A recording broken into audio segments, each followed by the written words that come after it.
La Coupe du Monde va se dérouler au Brésil et il faut y être bien sûr. Rio Mabouba, Ribéry.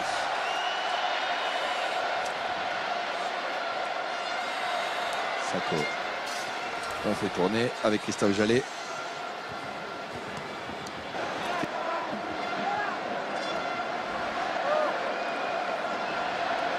Allez, bis repetita. Avec Veremko tout à l'heure qui n'a pas osé sortir. Bien La frappé, tête de Sako et l'arrêt du gardien biélorusse. Ouais, ça fait deux corners qui sont bien frappés par Cabaye. Deux actions dangereuses, même si la tête de Sako manque de puissance. Martinovic à la relance. Ouais, Défense centrale. Le relais avec Capou à gauche. Il y a Ribéry. Benzema et Giroud sont dans l'axe. La tête. Et la tête aussi. Jolie parade de Veremko. Didier Deschamps qui demandait à ce qu'on soit plus efficace sur les côtés et avoir une meilleure qualité de centre. Là, c'est un très bon centre de Franck Ribéry et la tête aussi parfaitement bien ajustée, heureusement. Dégagé. Ça passe à tous les coups. Hein. Mabouba. Et il y a encore une solution sur le côté gauche. Ribéry. Cabaye. Allez, le relais. La frappe de Cabaye. C'est bien. Non, cadré, c'est bien. C'est bien, même si cette frappe passe à 2-3 mètres. Mais en tout cas, dans l'intention. Mais la première passe n'était pas joué. parfaite. Donc la remise ne l'était pas non plus. Et buteur contre l'Ukraine, Yohan Cabaye, il a une grosse frappe, on le sait. Il a une super frappe, mais là, il apprend un petit peu trop de l'extérieur.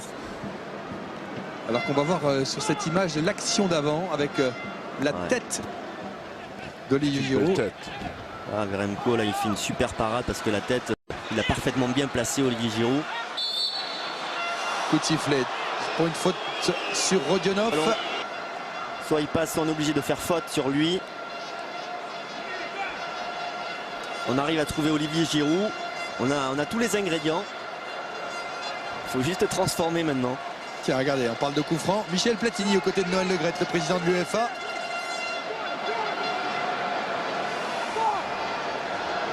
Et Karim Benzema a beaucoup travaillé les coups francs directs cette semaine à Clairefontaine, souvent en compagnie de Franck Ribéry.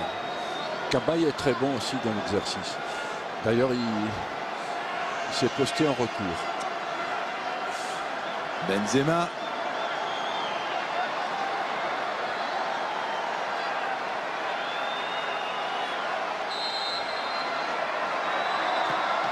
Ballon dévié. Oh, juste à côté, une partie du stade a cru que le ballon était au fond. La concentration de Karim Benzema et ce ballon qui est dévié par le mur. Ouais, ça touche le poteau de derrière. Ouais. 56 mètres. Ça touche le poteau qui tend les filets. C'est pour ça qu'on a vu les filets bouger. Cabaye. Corner.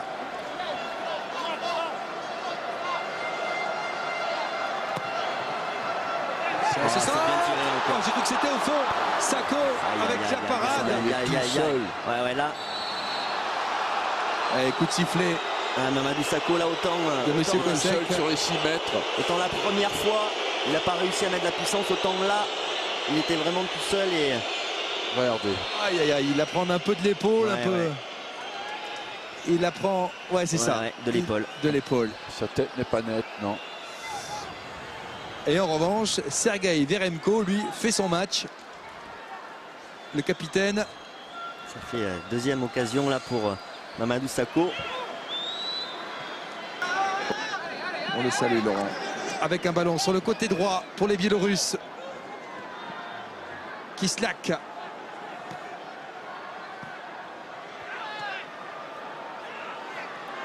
La surface sur la balle de 1-0. Oui, on avait déjà vu ce Kislak en première mi-temps. Il vient de faire une passe qui aurait pu être décisive et un centre qui aurait dû l'être. Mais le nombre de ballons sur lequel Hugo Lloris est décisif en équipe de France.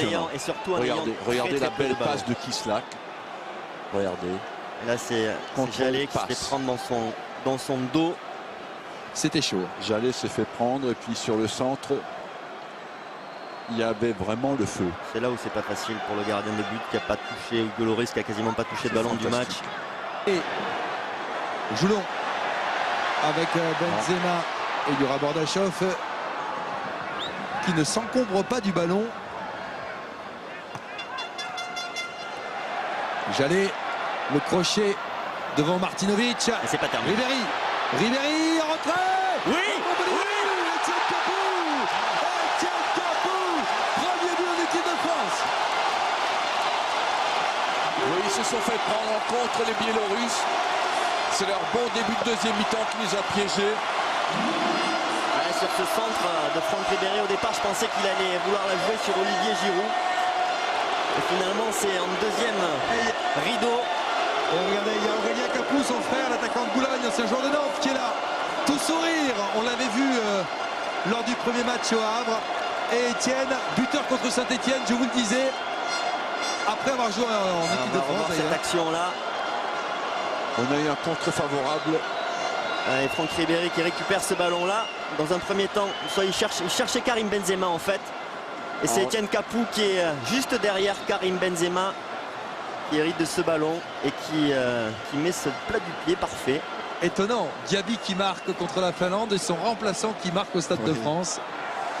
Alors que là, quand même, je dirais que le gardien est beaucoup moins convaincant. Le gang des milieux. Et les 6 derniers buts de l'équipe de France ont été marqués par des milieux de terrain. Oh, qu'il fait du bien ce but. Là, on va voir ce qu'ils ont vraiment dans le ventre, les Biélorusses. Le gardien n'est pas très convaincant, Verenko, là-dessus. Notez aussi. Il n'est pas surpris. Il était loin, hein. Il était loin au départ. Il a fait. Ribéry. Evra n'est pas monté.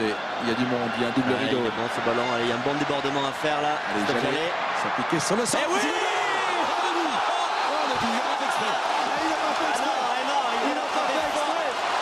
elle est au fond des filets. Qu'il est beau ce sourire. Il voulait frapper fort au premier poteau, Christophe Jallet. Et c'est la transversale qu'il a mis. Et c'est la soirée des grandes premières. Michel Arsène, premier but en bleu également pour Christophe Jallet. Il sait que c'est un but involontaire. Mais peu importe. Parfois, vous vous faites féliciter pour des gestes que vous avez loupés. Le sourire en coin de Michel Platini. Enfin, c'est magnifique comme but. Mais il a bien voulu centrer au deuxième poteau. Il voit Karim Benzema, il veut la mettre sur Karim Benzema. Voilà, il regarde Karim Benzema à aucun moment. Comme il ouvre trop son pied, il la frappe. Regardez. Ouais, au lieu de la brosser, il la frappe. Et... Ça, c'était pas écrit sur la peau du lapin. Non. C'est pour ça d'ailleurs que le gardien ne peut rien faire. Ouais, on le voit sur cet angle-là, au lieu de mettre un effet brossé sortant, qui devait normalement aller sur Karim Benzema, il la frappe bien droite et ça trompe le gardien. Christophe Jallet, il a marqué tous ses buts du droit en Ligue 1. C'est son premier en bleu. Il va subir la concurrence au sein du Paris Saint-Germain de Van der Wiel, le nouvel entrant, le néerlandais, même si c'est loin d'être fini. Avec la montée de Bordachev. Bordachev dans la surface, attention. Oh, penalty et carton. Penalty et carton. Sorti par l'arbitre pour cette faute sur Poutinho. Il faudrait revoir l'action.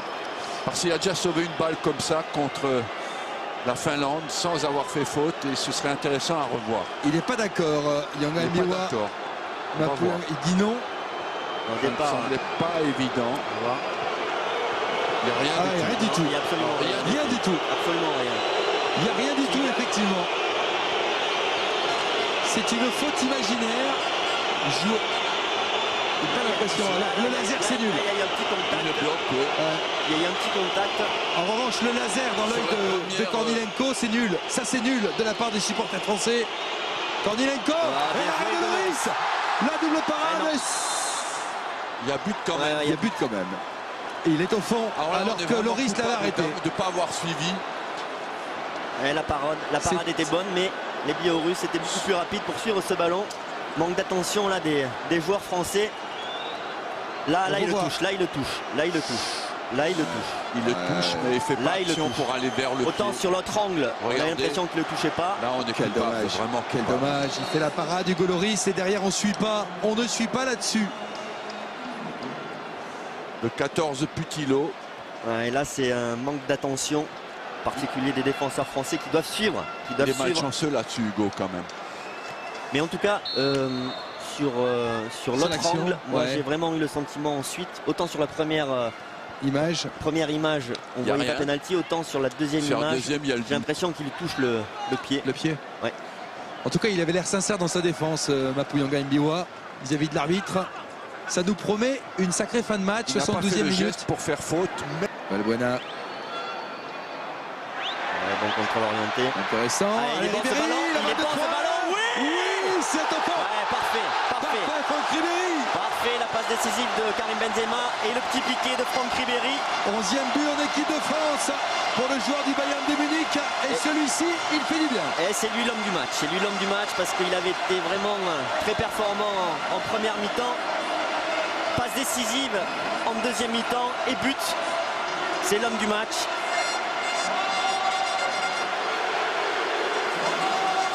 c'est le but libérateur, oui. Ouais, parce qu'on était vraiment dans une période un petit peu bizarre. Je sentais. Alors là, c'est assez paradoxal parce que là, le lob vraiment s'imposait. Le gardien sort à contre-temps.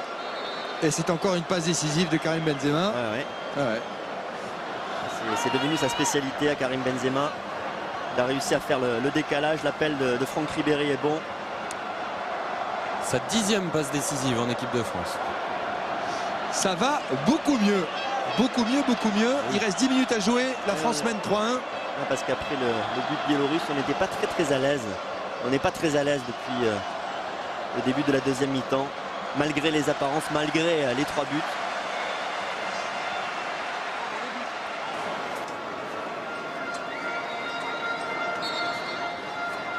C'est fini. La France s'impose sur le score de 3-1 et je vois que vous avez le sourire. Belle victoire de l'équipe de Didier Deschamps. Bravo à Etienne Capou, à Christophe Jallet, à Franck Ribéry, à tout ce groupe France emmené par Rio Mavouba, à Hugo Lloris, décisif sur un arrêt en début de seconde période qui aurait pu changer le cours du match. La France est en tête de son groupe, 2 matchs, 2 victoires contre la Finlande et la Biélorussie. On va regarder le classement de ce groupe justement. Il est simple ce soir, la France 2 matchs de victoire, la Géorgie qui avait battu la Biélorussie à 3 points, tout comme l'Espagne qui s'est imposée dans les dernières secondes en Géorgie tout à l'heure avec un but de Soldado. Et le prochain match du groupe, je vous le répète, Espagne-France, 16 octobre prochain. Vous pouvez d'ores et déjà le noter. Ça sera une sacrée partie.